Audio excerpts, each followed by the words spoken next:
Buenos días, feliz día del Señor, el Señor les bendiga y el Señor ha resucitado. ¿Por qué buscáis entre los muertos al que vive? Cristo ha resucitado, primicia para nosotros, primicia de lo que nosotros seremos.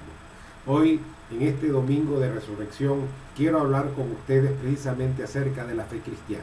Y quiero invitarles a que busquen en sus Biblias, en la primera carta del apóstol Pablo a los Corintios, en el capítulo 15, los versículos 1 al 11, versículo 14, versículo 20. Yo voy a leer del versículo 20 en adelante, que dice: pero ahora Cristo sí ha resucitado de entre los muertos, como primicia de los que durmieron. Puesto que la muerte entró por medio de un hombre, también por medio de un hombre ha venido la resurrección de los muertos. Porque así como en Adán todos mueren, así también en Cristo todos serán vivificados. Hoy celebramos precisamente que el Señor Jesucristo ha resucitado. Él vive, Él está vivo y reina, gobierna. Él está presente en la vida de los creyentes. Este capítulo 15 de 1 Corintios es una defensa de la resurrección de Cristo, pero también una afirmación de lo que será la resurrección de los creyentes o de los cristianos en su segunda venida. El capítulo concluye con unas órdenes allá en el versículo 58, donde se nos dice: estad firmes, constantes, abundando siempre en la obra del Señor. El motivo para todo esto es sabiendo que nuestro arduo trabajo en el Señor no es en vano. A mediados del texto, por allí también se nos advierte a los creyentes que no nos dejemos engañar y que dejemos de pecar. Que no nos dejemos engañar, porque el diablo es astuto, tiene siervos astutos, siervos lobos que se visten como ovejas, lobos que penetran los rebaños, lobos que establecen ideas y doctrinas que nosotros leemos, nos parecen nuevas, novicias para nuestra vida, las traemos, creemos que es algo bueno, pero al contrastarlas con la palabra de Dios, podemos observar la dificultad o lo equivocado de esas posiciones. Hoy les hablaré entonces sobre el centro de la fe cristiana, entendiendo que la base de la fe cristiana es el natalicio de nuestro Señor Jesucristo, su vida y obra, su muerte, sepultura y resurrección y su segunda venida. 5 aspectos que conforman la base de la fe cristiana, pero yo voy a ir al centro de esa base solamente a tratar 2 aspectos: la muerte y la resurrección de Cristo. El natalicio lo tratamos en la Navidad, la segunda venida y la vida del Señor Jesucristo en cualquier otro momento se puede tratar también. En primer lugar, quiero decirles que Jesucristo murió realmente en la cruz del Calvario por cada uno de nosotros, pagando por nuestros pecados. La muerte de nuestro Señor Jesucristo fue diferente a la de cualquier otra muerte. Por más que quieran hacer comparaciones, ninguna se asemeja. Nuestro libertador político, acá Simón Bolívar, ciertamente sacrificó bienes de fortuna, sacrificó su salud física, personal, en estas luchas, en todo esto. Murió en la ruina, murió en la soledad, murió abandonado por todos, pero hasta allí. ¿Dejó una obra? Sí. ¿Algo que podemos recordar? Sí. Pero eso es minúsculo en comparación con lo que ha sido la muerte de nuestro Señor Jesucristo. Para empezar, Él no resucitó. Siguiendo, hay otros políticos que sus adoradores, sus idólatras, han querido presentar como un nuevo Jesús, como alguien que murió por cada uno de nosotros. Mentira. Muchos de esos murieron tal vez por consecuencia de sus propios errores, para satisfacer sus propias necesidades, y el legado que dejaron fue catástrofe, corrupción y perdición. Así que cuando hablamos de Jesucristo, hablamos de algo sobrenatural, de algo súper especial, como es la muerte del Salvador del mundo. No una persona, no por 2, murió para que todo aquel que en Él cree no se pierda y pueda conseguir la vida eterna que Él solamente ofrece. Cuando Jesucristo, decir que esa muerte de nuestro Señor Jesucristo es diferente es diferente porque sobre él se cargaban los pecados del mundo. No era las consecuencias de sus errores. Él no estaba sufriendo porque se había equivocado. Él no estaba sufriendo porque lo obligaron, porque lo encarcelaron por sus ideas, porque lo metieron a una mazmorra por haber dicho algo en contra de Pilatos o de Herodes. No, él estaba allí cargando nuestras culpas, las tuyas, las mías, las de nuestros antepasados y las de nuestros hijos. Dice Isaías 53, el versículo 5, mas él herido fue por nuestras rebeliones, molido por nuestros pecados. El castigo de nuestra paz fue sobre él, y por su llaga fuimos nosotros curados. Esta muerte lo lleva a experimentar, o mejor dicho, antes de la muerte, tiene una antesala, que es una agonía tremenda. Si bien una persona que padece una de esas enfermedades que nosotros pudiéramos llamar terribles, como el cáncer, puede tener una agonía muy triste y muy dolorosa y muy fuerte, esa agonía no se compara con la agonía de nuestro Señor Jesucristo. Él experimentó una agonía tremenda desde saber que él iba allá a poner su vida por algo que no era culpa de él, sino que era culpa de nosotros.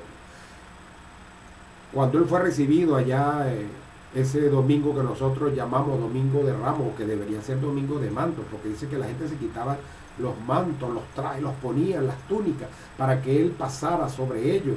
Y algunos cortaban ramas y las colocaban. Y hoy recordamos que si Domingo de Ramos, y entonces agarramos una ramita, que hay otros que llevan una ramita, pero nadie toma su traje para ponerlo así, para que sea el piso por el cual pasara el Señor en aquel pollino de asno el que él montó. Él, desde allí, él iba decidido, y en su mente se trabajaba aquella agonía de a lo que él se iba a enfrentar. Dice Lucas 22:44, ya cuando él estaba en Getsemaní, en ese tiempo, en ese momento, luego de haber estado con sus apóstoles y haber impartido lo que llamamos la cena del Señor o la comunión, entonces él va a Getsemaní con sus apóstoles a orar, y dice que estando en agonía oraba más intensamente, y era su sudor como grandes gotas de sangre que caían hasta la tierra. Imagínense cómo era aquel sufrimiento y padecimiento que él llevaba internamente. Hay 3 frases en este periodo que nos pueden señalar su agonía. Él dijo que dice la Biblia que comenzó a entristecerse y a angustiarse. Eso lo pueden ubicar en el capítulo 22 de Lucas. O en otro momento él dice, mi alma está muy triste hasta la muerte. Y la tercera expresión que nos da aquí la Biblia es que su sudor era como gotas de sangre. Su agonía iba más allá de la muerte física. Su agonía era tal debido a su asociación, o la asociación de su muerte con el pecado del mundo. No estaba pagando por el pecado de una persona, no estaba pagando por su culpa porque no las tenía, era inocente, estaba pagando por las culpas y los pecados del mundo. Dice 2 Corintios 5:21, al que no conoció pecado, por nosotros lo hizo pecado, para que nosotros fuésemos hechos justicia de Dios en él. Su grado de conciencia de la ira de Dios para con el pecado se hace más intenso, más vívido en su vida.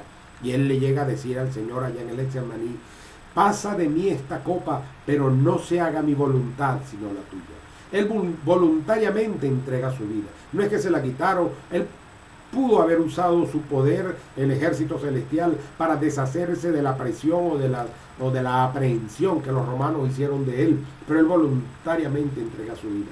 Dice Juan en el capítulo 10 que yo pongo mi vida de mí mismo, nadie me la quita y yo la volveré a tomar.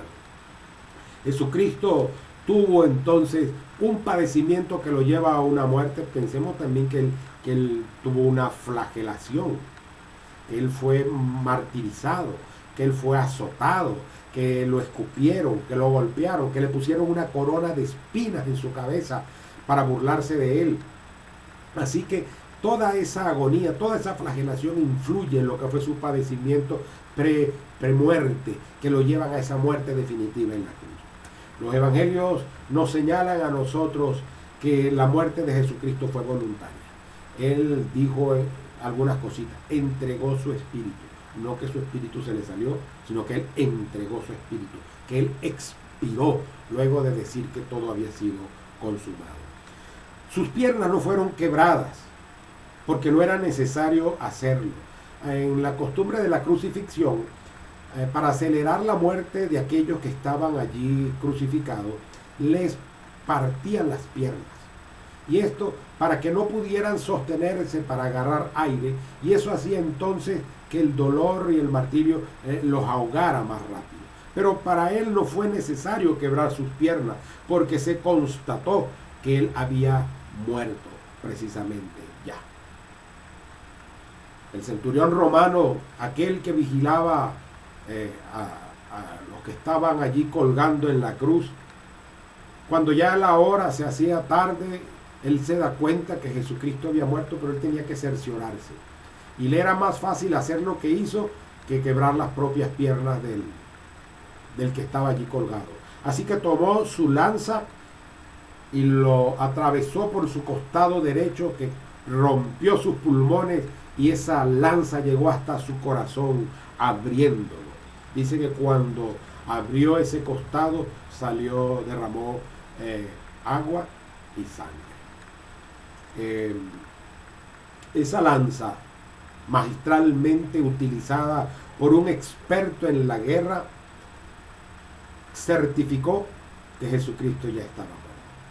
El derrame de esos líquidos pleurales, líquidos que podrían conocerse como líquidos hidropericardíacos de origen agónico, que eran presentes en las muertes por flagelación, confirmaban que ya era un difunto. Esa agonía que tuvo en Getsemaní, su martirio, su crucifixión, que más o menos duró unas 6 horas aproximadamente, de las 9 de la mañana a las 3 de la tarde, hacen inferir que él murió desangrado, que él sufrió lo que un médico forense pudiera haber dicho que era un shock hipovolémico, porque él murió allí desangrado. El informe del centurión ante Pilato confirmaba y le decía así: él murió, porque recuerden que cuando fueron a buscar, a pedir permiso para obtener el cuerpo, se mandó a constatar si Jesucristo había muerto, y esa fue la respuesta que dio el centurión, certificando la muerte de Jesús.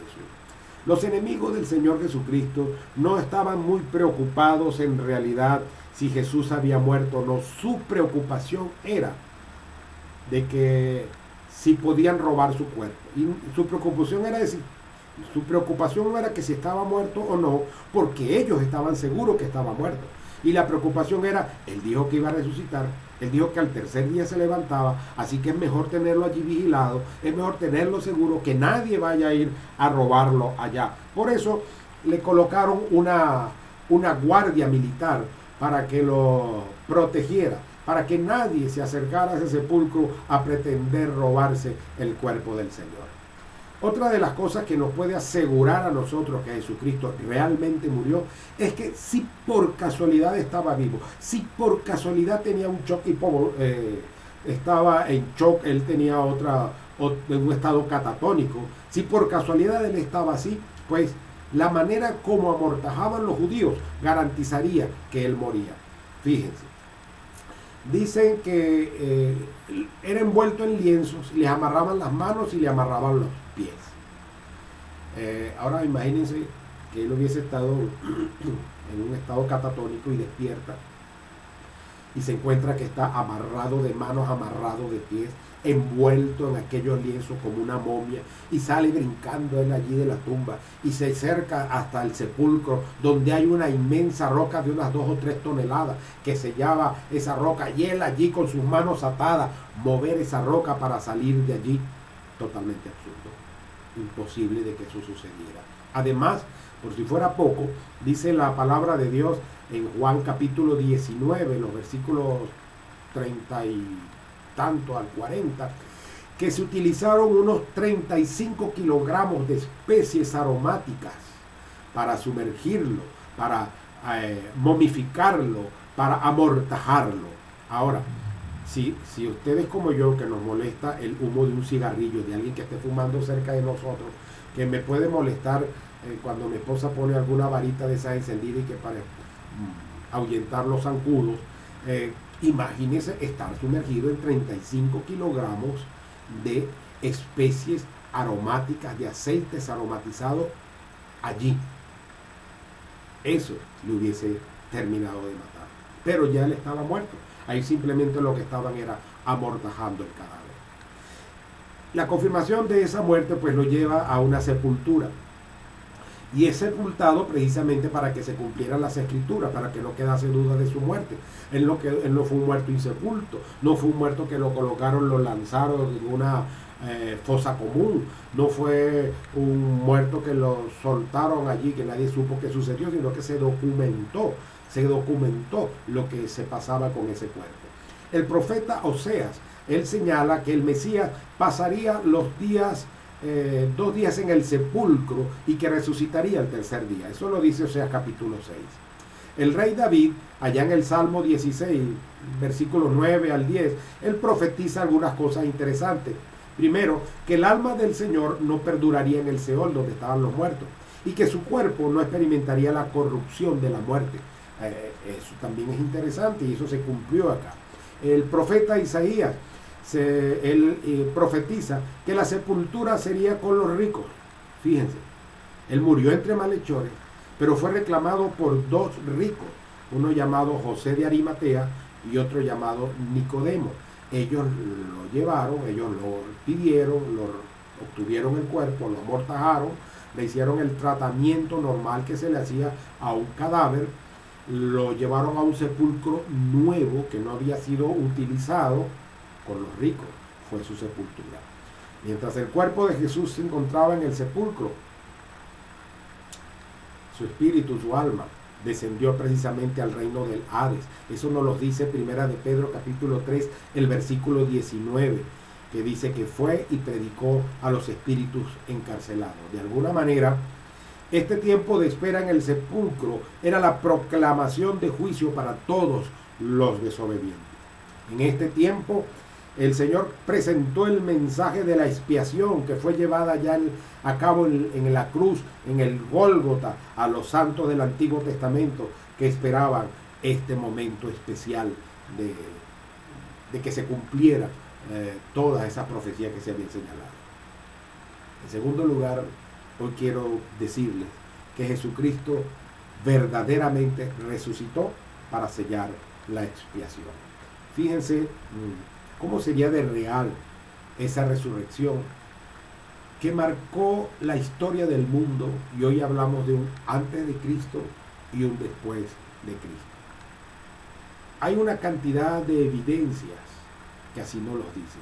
Hay una cantidad de escritos extrabíblicos que nos hablan de que Él murió y que resucitó. Encontramos que la tumba vacía, tumba custodiada por militares romanos preparados para ellos, y que ellos mismos dan testimonio o dieron testimonio de que la tumba quedó vacía porque algo milagroso y superior a lo que ellos podían ver había ocurrido. Mujeres fueron a ver, entre ellas María Magdalena, al sepulcro y también se dieron cuenta que el Señor había resucitado. Pedro y Juan, apóstoles, se fueron hasta el sepulcro y también se percataron de que el cuerpo del Señor no estaba. Una de las cosas interesantes que nosotros encontramos allí en el escrito, en el texto original de la Biblia, es que esa mortaja, esa momificación que hicieron de él, pues quedó vacío como un cascarón. Él como que se deshizo internamente y salió. No fue necesario cortar los lienzos, no fue necesario deshacer sus amarres, sino que él salió y que el sudario que estaba sobre su frente simplemente fue doblado y estuvo allí acomodado.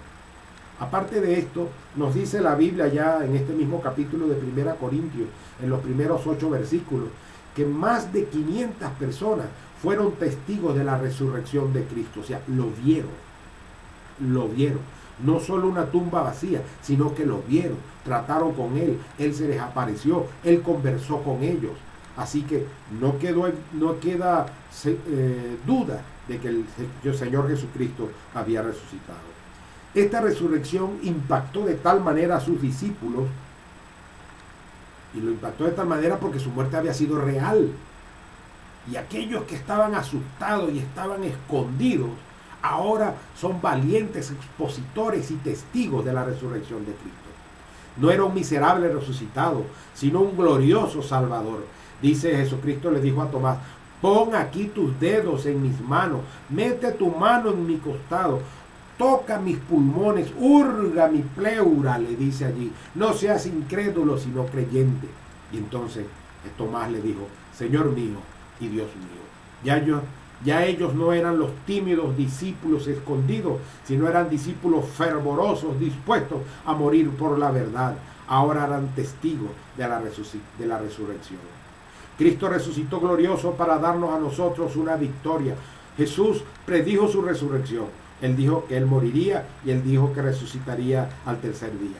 Él resucitó para liberarnos de la muerte eterna, para liberarnos de la condenación eterna, para liberarnos del poder de Satanás, de la esclavitud del pecado e incluso del dominio de nuestra propia naturaleza humana. Jesucristo resucitó para hacernos justos delante de Dios. Nosotros, por eso hizo el justo por los injustos. Nosotros somos injustos, pero Él murió para hacernos justos. Se hizo justicia ante Dios y entonces somos aceptados delante de Dios. Él resucitó para resucitarnos con Él cuando llegue aquel momento y darnos un puesto de gloria allá junto a Él en el cielo. Dice Efesios capítulo 2, el versículo 6, y juntamente con Él nos resucitó y asimismo nos hizo sentar en los lugares celestiales con Cristo Jesús. En su omnisciencia, Él podía ver el pasado, presente y futuro. Aún Pablo está diciendo allí, lo está contando, pero está diciendo: yo estoy sentado a la diestra del Cristo en este momento, en la omnisciencia del Padre Celestial.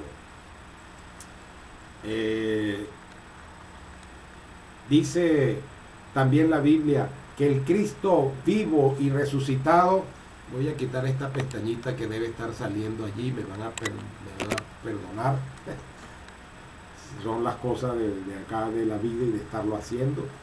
Es que el Cristo vivo y resucitado ofrece a todos un encuentro transformador, un encuentro especial para nuestras vidas. Él nos da la oportunidad de creer. Allá en Juan el capítulo 20 dice que el versículo 8 que el apóstol Juan, él vio el sepulcro vacío y creyó lo que el Señor le había dicho, que había resucitado. Él nos ofrece a todos nosotros un consuelo y una paz y un gozo especial que va por encima de todo dolor, de toda tristeza y toda circunstancia humana. En Juan 20, los versículos 11 al 18, nos presenta que María Magdalena lloraba en el sepulcro pensando que el cuerpo del Señor Jesucristo había sido robado. Pero su encuentro personal con Jesucristo le dio el consuelo, le dio la paz y le dio el gozo que ella necesitaba, y llevarla a dar el anuncio a los demás de que el Cristo que habían visto morir ahora había resucitado y era victorioso Rey y Señor. Él nos ofrece a nosotros paz en la adversidad. Dice la Biblia que Él nos dará otro consolador, y ese consolador es el Espíritu Santo. Ofrece su presencia con nosotros. Aquí: yo estoy con vosotros todos los días del mundo hasta el fin. Y en Mateo 11, 28 nos dice: venid a mí todos los que estáis trabajados y cargados, y yo os haré descansar. Él nos ofrece una razón para vivir, una misión para invertir nuestras vidas. Él nos envía a compartir el evangelio de la salvación. Dice Juan 20, 21 que entonces Jesús les dijo otra vez: paz a vosotros, como me envió el Padre, así también yo os envío. Él nos envía a nosotros a llevar el mensaje. Él nos envía a ser testigos de la resurrección, porque aunque no fuimos esos testigos presenciales que vimos la tumba vacía o que lo vimos morir en la cruz del Calvario, nuestra relación personal con Él y nuestra comunión con Él nos habla de que hay un Cristo vivo que está real en nosotros, que no es una mentira, y que por ese Cristo vivo vivimos, compartimos, existimos y estamos por encima de las situaciones y de las circunstancias que la vida nos presenta. Y ya para finalizar, quisiera decirles o recordarles que el Centro de la fe cristiana, que la base de la fe cristiana es el natalicio de Jesús, la vida y obra que él tuvo, su muerte en la cruz del Calvario, su sepultura, su resurrección, su ascensión a los cielos y su segunda venida que todavía estamos esperando. Todas las profecías se cumplieron en él, solamente estamos esperando que se cumpla la profecía de su regreso. Y hoy me centré solamente en dos aspectos, en que Cristo murió y Cristo resucitó. Él murió por nuestros pecados, pero él resucitó para darnos salvación y vida eterna. ¿Qué vas a hacer tú con Cristo? ¿Qué vas a hacer con el Señor? Poncio Pilato se lavó las manos. Para muchos de nosotros pensamos, bueno, que otro resuelva, que yo me muero y alguien va a pagar este dinero y van a hacer esto y van a hacer lo otro y me van a sacar a mí del purgatorio, del infierno, me van a llevar al cielo, ignorando lo que la Biblia dice, que solamente con nuestra fe y relación con Cristo es que podemos tener entrada al cielo. El ladrón en la cruz era un perdido, era un bandido, merecía ese castigo, él mismo lo admite. Pero él allí en la cruz reconoció a Jesús como Señor y Salvador y le dijo, acuérdate de mí cuando estés en tu reino. Y el Señor Jesucristo le dijo, hoy estarás conmigo en el reino de los cielos, hoy estarás conmigo en el paraíso, hoy. Y en ese momento, fíjense, él no tenía mérito alguno para ir al cielo, pero son los méritos de Cristo en la cruz del Calvario los que les dio la oportunidad de estar en el cielo y lo que nos permitirá a nosotros también estar allí. ¿Qué vas a hacer tú con Cristo? ¿Vas a seguir de espalda? ¿O vas a seguir recordando de la muerte, la resurrección, la Navidad, como una fiesta, como algo, como un tiempo para nosotros ir a cualquier otro lugar? Si bien este problema del coronavirus es algo difícil y terrible, una pandemia mundial, es cierto que también nos ha enseñado que la vida es nada, que podemos tener todo el dinero que queramos y eso no puede salvar nuestras vidas, que podemos estar con lo que nosotros tengamos y aquí estamos separados, que no podemos estar con los amigos, que no podemos hacer lo que queremos porque nos ha confinado, pero el Señor Jesucristo nos da una vida por encima de estas cosas y Él nos ha ofrecido una paz, un gozo y una esperanza, la esperanza de que Él viene y la seguridad de que Él reina. Él es el Señor, Él es el Salvador. Tú necesitas encontrar a Cristo como tu Dios, tu Señor y tu Salvador. Entrégale a Él tu vida. Dile, te reconozco como Señor y Salvador. Te doy mi vida. Perdona mis pecados. Hazme la persona que tú quieres que yo sea. Y Cristo transformará tu vida. Y Cristo te guiará a tomar las decisiones necesarias que tú debas tomar en tu vida y en tu momento para ser la persona que Él quiere que tú seas. Dios les bendiga. El Señor ha resucitado. Gloria a Dios. Hasta la próxima oportunidad.